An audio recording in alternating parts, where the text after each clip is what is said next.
Assalamualaikum warahmatullahi wabarakatuh. Saya Desi Rahma Ayu Dewani dengan NIM P072201170006 akan mempresentasikan hasil review kasus karya tulis ilmiah saya dengan judul Asuhan Keperawatan pada Anak dengan Dengue Hemorrhagic Fever (DHF) di Rumah Sakit Abdul Wahab Syarani Samarinda dan Rumah Sakit Aji Muhammad Parikesit. Langsung masuk kepada bab 4, yaitu hasil dan pembahasan, di mana gambaran lokasi penelitian. Di sini penulis dalam mereview kasus menggunakan laporan asuhan keperawatan terdahulu, yaitu pada pasien 1 menggunakan laporan asuhan keperawatan terdahulu saat praktik klinik semester 4 di Rumah Sakit Abdul Wahab Syarani, di mana Rumah Sakit Abdul Wahab Syarani sendiri adalah rumah sakit dengan tipe A yang memiliki 11 dokter spesialis anak dengan poliklinik spesialis, laboratorium, apotik, radiologi, instalasi gizi, CSSD, ruang kemoterapi, shock center, hemodialisa, dan histologi. Adapun ruang rawat inap yaitu terdiri dari kelas 1, 2, 3, dan VIP. Dan untuk pada pasien 2 yaitu pengambilan data dilakukan dengan melalui laporan asuhan keperawatan yang dikelola oleh orang lain, yaitu di Rumah Sakit Aji Muhammad Parikesit, di mana rumah sakit ini adalah rumah sakit dengan tipe B dengan fasilitas pelayanan poliklinik 17 klinik dengan IGD 24 jam, ruang radiologi, dan adapun ruang perinatologi yaitu PICU, NICU, adapun ruang intensive care yaitu ICU dan ICCU, laboratorium, serta ruang instalasi rawat inap yang terdiri dari VIP, VVIP, kelas 1, 2, dan 3. Ruang instalasi rawat inap ini terdapat di gedung Punai dan di gedung Enggang. Pada pengkajian pasien di sini yang didapatkan data pasien 1 anak dengan inisial MF, umur 9 tahun, lahir 24 September 2010, jenis kelamin laki-laki, alamatnya di Jalan Raja Wali Dalam dengan diagnosa medis DHF grade 2. Tanggal pengkajiannya 27 Mei 2019. Pada saat pengkajian didapatkan data, ibu pasien mengatakan anak demam sudah 4 hari dengan suhu tubuhnya 38 derajat Celcius. Ibu mengatakan badan anak lemas, badan terasa sakit, anak sering mengeluh, badan terasa sakit. Ibu juga mengeluh dan mengatakan anak tidak mau makan, nafsu makan menurun, anak hanya minum kurang lebih 600 ml, mukosa bibir kering. Dan pada pengkajian integumen ditemukan peteki pada daerah dada dan ekstremitas, dan juga perdarahan gusi sudah 2 hari, dan hasil laboratoriumnya trombositnya itu 30.000 mikromililiter dengan hemoglobin 12,7 dan hematokritnya 37%. Dan pada pasien anak 2 didapatkan data dengan inisial anak A, umur 11 tahun, jenis kelamin laki-laki, lahirnya 23 Mei 2008, alamatnya di Dusun Bangun Rejo dengan diagnosa medis DHF grade 2, tanggal pengkajiannya 25 Februari 2020. Saat dilakukan pengkajian didapatkan data, ibu pasien mengatakan anak demam terus-menerus sudah 5 hari dan suhu tubuh anak 38 derajat Celcius. Anak sering mengeluh badan terasa sakit, nyeri ulu hati, dan batuk berdahak. Anak juga tidak nafsu makan serta minum kurang, hanya sekitar 800 ml, mukosa bibir kering, dan pada pengkajian integumen ditemukannya muncul bintik merah di area ekstremitas lengan. Hasil laboratoriumnya trombositnya 68.000 dengan hematokrit 42,6% dan hemoglobinnya 14,5 gram per dl. Dari pengkajian tersebut, penulis mengangkat diagnosa hipertermi berhubungan dengan proses penyakit, hipovolemia berhubungan dengan peningkatan permeabilitas kapiler, dan yang ketiga adalah perdarahan berhubungan dengan gangguan koagulasi atau trombositopenia, dan yang keempat resiko shock hipovolemia berhubungan dengan perdarahan, nyeri akut berhubungan dengan agen pencedera fisiologis, dan yang keenam adalah defisit pengetahuan berhubungan dengan kurang terpaparnya informasi. Pembahasan diagnosanya di sini hipertermi berhubungan dengan proses penyakit. Anak 1 dibuktikan dengan adanya peningkatan suhu tubuh 38 derajat Celcius, badan lemas, badan terasa sakit, akralnya hangat, kulit terlihat kemerahan, dan anak 2 juga menunjukkan demam suhu tubuh 38 derajat Celcius, anak mengeluh pusing, badan lemas, badan terasa sakit, akral hangat, kulitnya kemerahan, juga disertai batuk berdahak dan nyeri ulu hati.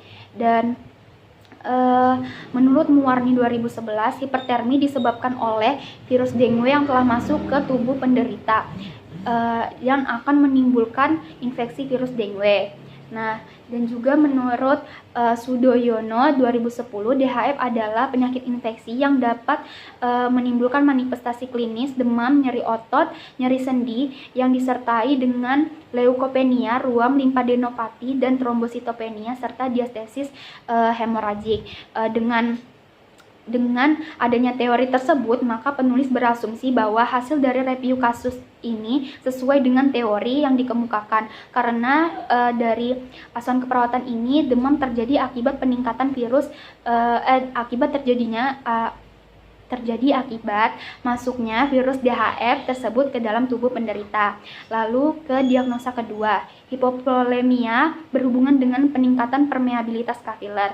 Di sini anak satu menunjukkan anak kurang minum, hanya minum kurang lebih 600 ml, mukosa bibir kering, dan juga didapatkan peteki pada area dada dan ekstremitas lebih dari 20. Dan pada anak 2, yaitu anak minum kurang lebih sebanyak 800 ml dengan mukosa bibir kering, badan lemas, juga peteki pada area ekstremitas. Nah, menurut teori dari Ngastiah tahun 2014, hipovolemia dapat terjadi akibat aktivitas C3A dan C5A dengan dua peptida yang berdaya untuk melepaskan histamin, yang merupakan mediator terkuat untuk menyebabkan peningkatan permeabilitas kapiler atau vaskuler, sehingga cairan dari intravaskuler keluar menuju ke ekstravaskuler atau terjadi perembesan plasma. Nah, dari teori tersebut, maka penulis berasumsi bahwa hasil dari review kasus ini sesuai dengan teori yang dikemukakan, karena adanya perembesan plasma, maka terjadinya pengurangan volume plasma di dalam tubuh yang menyebabkan hipovolemia, sehingga penulis di sini mengangkat diagnosa keperawatan pada pasien 1 dan pasien 2. Lalu perdarahan berhubungan dengan gangguan koagulasi trombositopenia. Di sini anak 1 menunjukkan terjadinya perdarahan ditandai dengan penurunan nilai trombosit, yaitu sebanyak 30.000 mikromililiter dengan hematokrit dengan hematokrit 37% dengan HB 12,7 gram per DL pada hari kelima, dan anak 2 menunjukkan adanya perdarahan yang ditandai dengan nilai hasil trombositnya 68.000 mikromililiter dengan hematokritnya 42,6% dan HB-nya 14,5 di hari ke-6. Nah, menurut dari WHO tahun 2016, penderita DHF ini mengalami perubahan pada dinding pembuluh darah yang menjadi mudah ditembus oleh cairan atau plasma darah. Nah, sehingga dapat menyebabkan perembesan plasma. Akibat perembesan plasma yang dibiarkan terjadi terus-menerus dapat menyebabkan penurunan jumlah trombosit. Nah, penurunan jumlah trombosit ini dapat dilihat pada hari keempat dan kelima setelah gejala DHF muncul. Hal ini berlangsung selama 3-7 hari. Dari teori tersebut, maka penulis berasumsi bahwa diagnosa tersebut sesuai dengan teori, yaitu adanya perdarahan karena terdapat penurunan jumlah trombosit. Lalu ada resiko syok hipovolemia berhubungan dengan perdarahan. Di sini didapatkan hasil pengkajian pada anak 1, yaitu terdapat peteki lebih dari 20 di daerah dada dan ekstremitas, dan terdapat juga gusi berdarah. Lalu tekanan darahnya 90/60 dengan nadinya 90 kali per menit, dan RR-nya 23 kali per menit dengan CRT-nya kurang dari 2 detik, dan input cairannya 2398 dan outputnya 2338 dengan balance cairannya plus 60. Dan hasil pengkajian dari pasien 2, yaitu terdapat peteki di area ekstremitas lengan, dan juga tekanan darahnya 100/70 dengan nadi 97 kali per menit, dan respirasinya 21 kali per menit, CRT-nya kurang dari 2 detik, dan input cairan dalam sehari yaitu 2634 dan outputnya 2548 dan balance cairannya 86. Nah, menurut teori di sini menurut ahli yaitu Muwarni tahun 2011, hipovolemia terjadi akibat infeksi virus dengue yang menyebabkan pelebaran pada dinding pembuluh darah yang menyebabkan perpindahan cairan dari intravaskuler ke interstisial yang menyebabkan hipovolemia. Nah, dari hasil review kasus, penulis berasumsi bahwa resiko shock hipovolemia ini diangkat karena muncul manifestasi klinis perdarahan pada pasien 1 dan pasien 2, terutama pada pasien 1 yang juga disertai dengan perdarahan di gusi. Lalu nyeri akut berhubungan dengan agen pencedera fisiologis. Di sini pada pasien 1 mengalami nyeri otot atau nyeri sendi pada bagian sendi, lengan, dan kaki dengan skala 3, dan pada anak 2 yaitu juga mengalami nyeri otot atau nyeri sendi yang dengan dikeluhkan badan terasa sakit serta nyeri ulu hati dengan skala 5. Nah, menurut Susilaningrum di sini tahun 2008 pada pasien anak DHF biasanya didapatkan keluhan demam disertai batuk, pilek, nyeri saat menelan, mual, muntah, anoreksia, sakit kepala, nyeri otot, persendian serta nyeri ulu hati, dan pergerakan bola mata ke samping juga terasa sakit dan adanya perdarahan di kulit. Nah, dengan teori tersebut penulis berasumsi bahwa hasil dari review kasus ini sesuai dengan teori dengan munculnya rasa nyeri yang dirasakan akibat dari infeksi viremia. Lalu diagnosa yang terakhir yaitu defisit pengetahuan berhubungan dengan kurang terpaparnya informasi, yaitu hasil dari pengkajian kedua pasien menunjukkan orang tua pasien 1 dan pasien 2 tampak cemas dengan kondisi anak. Orang tua mengatakan tidak mengerti tentang penyakit dan penanganan anak, serta latar belakang pendidikan pada orang tua anak 1 yaitu pendidikan terakhir SMP dan pada anak 2 pendidikan terakhirnya adalah SD. Nah, menurut buletin di penelitian kesehatan tahun 2017, salah satu faktor terjadinya peningkatan DHF di Indonesia adalah karena kurangnya pengetahuan masyarakat tentang penyakit dengue hemorrhagic fever ini atau DHF, serta bagaimana penyebaran dan penanganannya. Nah, dari menurut Mariani tahun 2019 juga dalam penelitiannya juga menunjukkan adanya hubungan antara pengetahuan keluarga dengan pencegahan DHF, yaitu tingkat pengetahuan yang rendah 3 kali lebih beresiko memiliki perilaku pencegahan DHF yang negatif. Nah, dengan adanya teori tersebut, maka pendidikan kesehatan perlu diberikan pada kedua pasien agar dapat meningkatkan pengetahuan orang tua klien tentang penyakit dan penanganannya. Lalu kesimpulan dan saran dari hasil pengkajian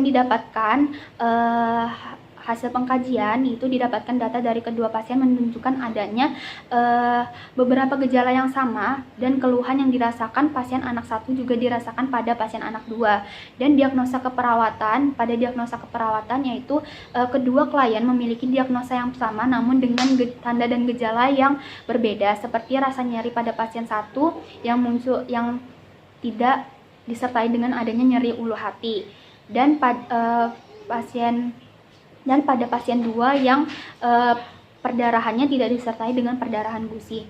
Lalu pada intervensi keperawatan yaitu intervensi yang disusun sesuai dengan masalah keperawatan yang diangkat. Dari diagnosa yang sama tersebut ditemukan intervensi yang berbeda, tidak ditemukan intervensi yang berbeda antara pasien 1 dan pasien 2. Lalu pada tindakan keperawatan ini juga disesuaikan dengan rencana tindakan yang telah disusun oleh penulis. Tindakan keperawatannya dilakukan pada pasien anak 1 dan anak 2 sesuai dengan intervensi yang direncanakan berdasarkan teori, dan tidak ditemukan perbedaan antara intervensi yang sudah disusun oleh penulis kepada pasien anak 1 dan anak 2. Lalu di hasil evaluasi ini adalah hasil akhir yang dilakukan oleh penulis pada kedua kasus yang dilakukan selama 3 hari, di mana pada kedua pasien menunjukkan tanda dan gejala yang sama. Kedua klien mengalami penurunan suhu tubuh dengan kompres hangat pada daerah lipat paha dan aksila. Juga kedua pasien mengalami peningkatan jumlah trombosit melalui makanan yang disarankan untuk meningkatkan trombosit serta meningkatkan intake peroral dan infus. Nah, untuk keterbatasan penulis di sini, penulis tidak melakukan pengambilan data secara langsung, melainkan dari laporan asuhan keperawatan terdahulu. Dan yang kedua, penulis tidak dapat melakukan observasi selama 24 jam sehingga meminta partisipasi dari keluarga. Yang ketiga, penulis tidak mengambil data di lokasi penelitian